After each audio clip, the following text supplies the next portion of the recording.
Hey, what is up guys? It's your boy Naked Speed here, back for the first time in a while, because we have a very special occasion. We got Jungle Luna. You heard that right, Toronto Tokyo played Jungle Luna in an official match of Dota 2, and they won the game. Now, to be fair, this game technically meant nothing on the tournament standings. So obviously, I don't think pro teams or even ranked pubs necessarily should start being filled with, Jungle Lunas. However, this is a really fun watch. It's super awesome to see that this works. Like, it's frankly not bad. I could easily play Jungle Luna and get up to 8k MMR. And you might be like, Speed, you're on crack. If I could play on a Smurf, I'd show you guys, but I can't. So either way, let's get into it. Alright, before we get into the main part of the video, I do want to let you guys know that I'm not only posting videos here on YouTube, I also frequently post videos on the website. If you don't know what I'm talking about, almost every single day I'm posting a new video to the gameleap website. We're going to teach you guys in depth about how to get to the next level. So if you want to become absolutely broken, click the link down below and sign up. Okay, so the first thing you want to do is be an asshole and sap the wave safe lane. So you're not going to actually help your safe laner, but you are going to sap the first wave. It's very important because you need to get close to level 2 for when you start hitting neutrals. On top of that, you actually can't jungle until the minute mark because that's how Dota is currently set up. And so yeah, you're going to sap the lane. In fact, I think they very intentionally, clearly they planned this out because the Spirit Breaker did not sap any of the XP on the first wave.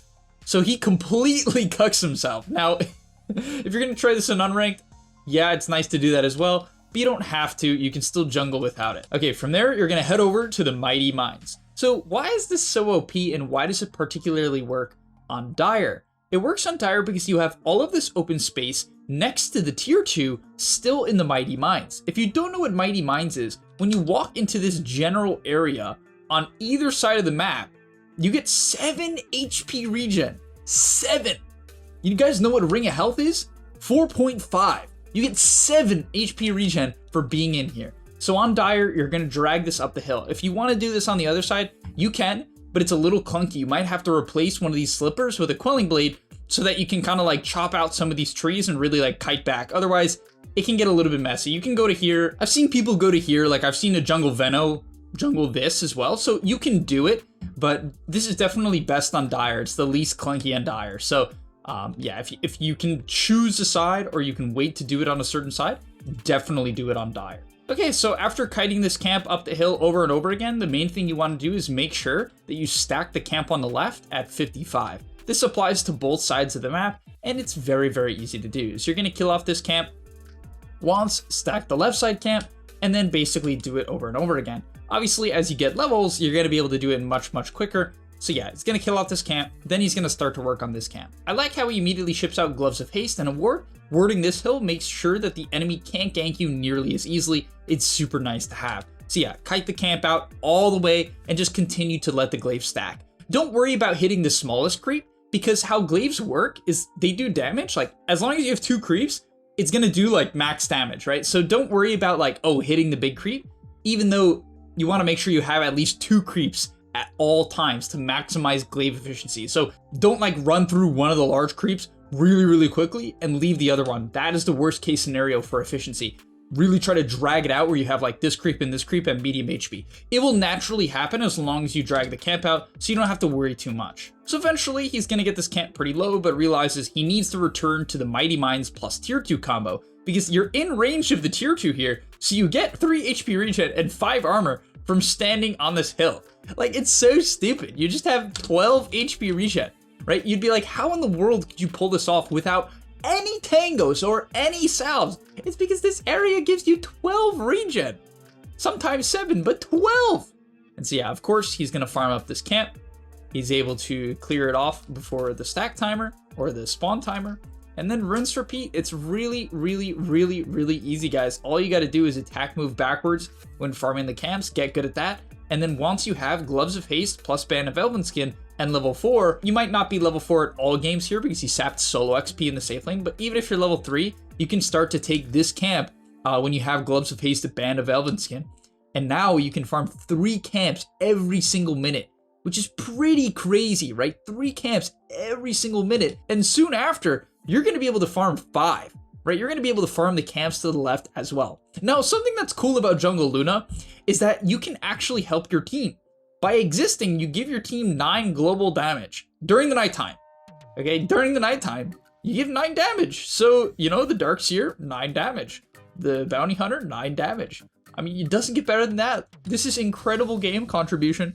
And really, this is better than most of you guys would do as a support, right? Frankly, the majority of your support gameplay is probably worse than 9 global damage. And that's also why you want to skill up your E over your W. It just continues to actually help out your team a pretty significant amount. Like, anytime I have a Luna carry on my team, you just can feel when it hits the nighttime, you're like, wow, I have 15 damage. It's kind of nice, especially if you're playing a hero like Mars, where they really use it.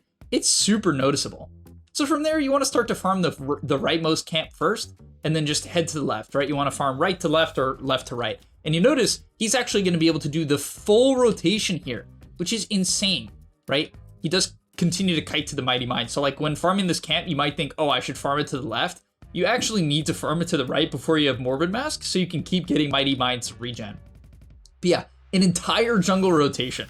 This is why, like, I'll have carry Lunas in my pubs, and they're like, oh, I have no lane, like, my 5 sucks, I can't play the game. Bro, you're playing Luna! You're playing Luna! Are you kidding? You're literally playing Luna! You can farm the whole jungle cycle every minute. Better when you have Mask, you can farm more than a jungle cycle. Like, I can't fathom how Lunas have bad games where they're like, this is unplayable. How is it ever unplayable? Look at this shit. A jungle Luna has mid-tier net worth and top CS by a long shot. It's like insane. And so we'll skip ahead now because he's literally just going to go back and forth. But what is nice is eventually you can look for the open lane, guys. It's not like you have to sit in the jungle for forever. Eventually you can head back to one of the lanes. For instance, he's going to walk over to top here when a fight is happening bottom. I don't recommend using your TP very much because you're going to be very susceptible to ganks. Naturally, this is the problem with Luna, even as a carry, where you have low HP and low mobility. High movement speed, but low overall mobility, no mobility spell. So yeah, he's going to farm up the top wave now, and it's nice. Definitely scoop up the open farm around the map. Even TB's mid here, another bot fight happens. Of course he's not going to show up to the fight. Why would you show up to the fight? You have no points in ult, right? So he's going to do the majority of this mid tower, which is pretty high. You know, that's impact right there. Once again, way better than the average support player. No, I'm kidding.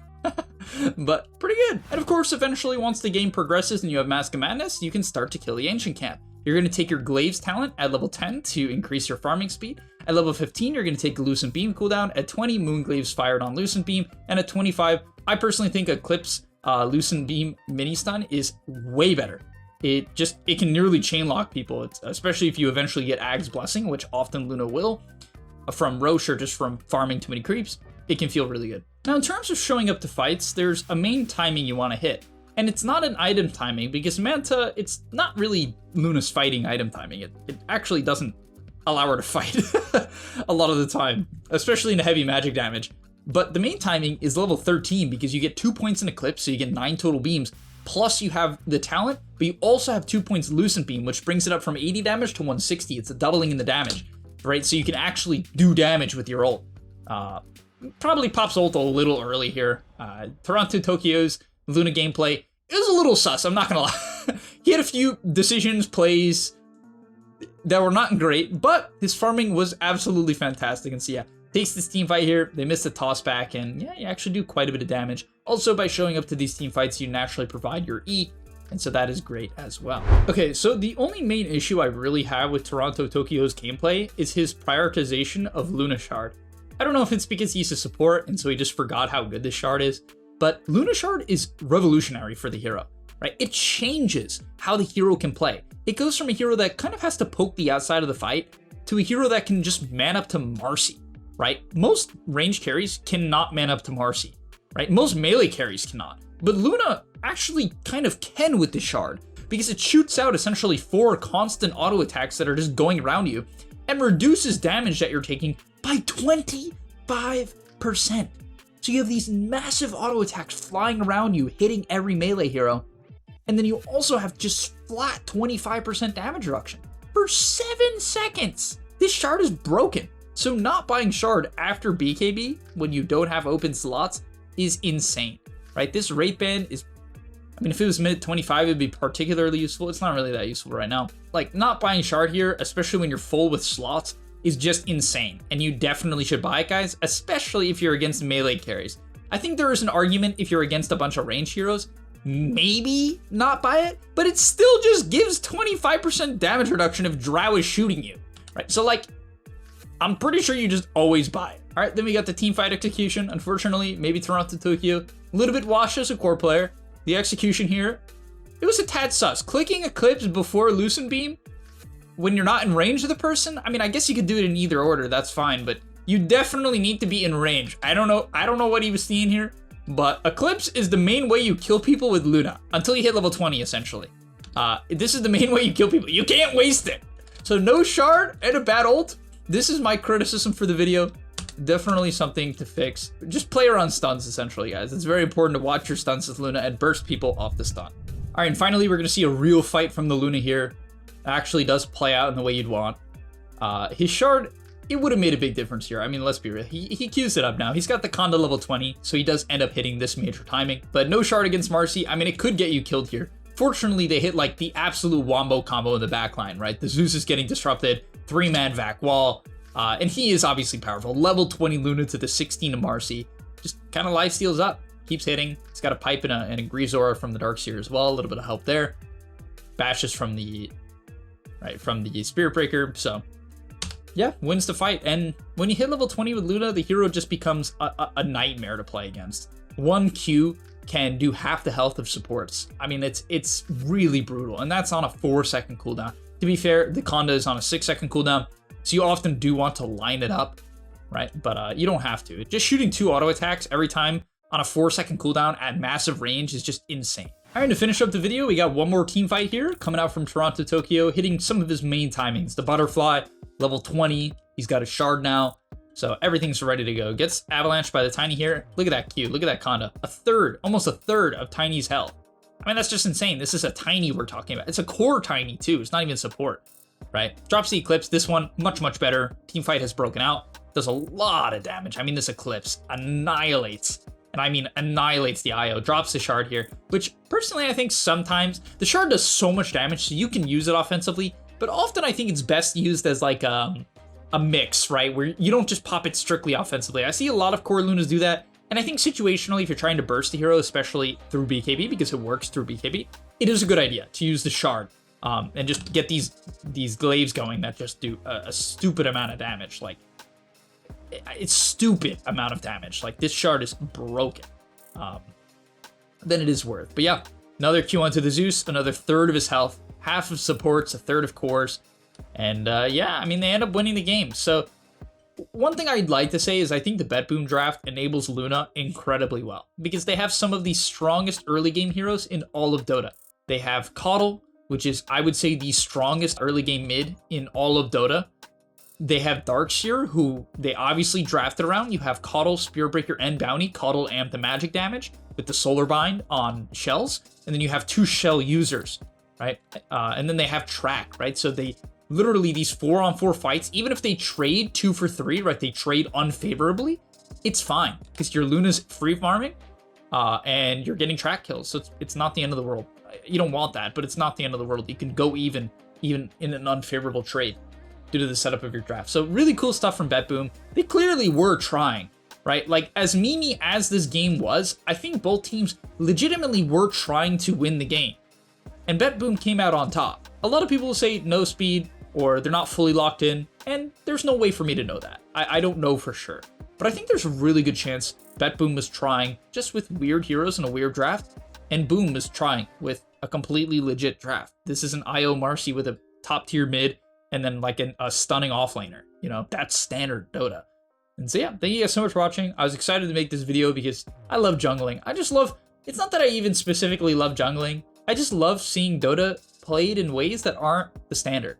Because a lot of people are just afraid of going off the standard line. And I think it's sad because there's a lot of avenues for Dota to be explored. And I think the game will, in 2 to 3 years, will look different compared to what it currently is. That's partially going to be because of patches, but it's just going to be because certain players will go out of their way to try out new things and figure out stuff that just works, strategies that just work. So thank you guys so much for watching. I'll see you in the next one, and I'm out. Peace. And that's all. But remember, before you leave, come on, before you tune out, subscribe to the gameleap website where we are going to help you get to the next rank. If you're stuck, click the link down below, and I'm out. Peace.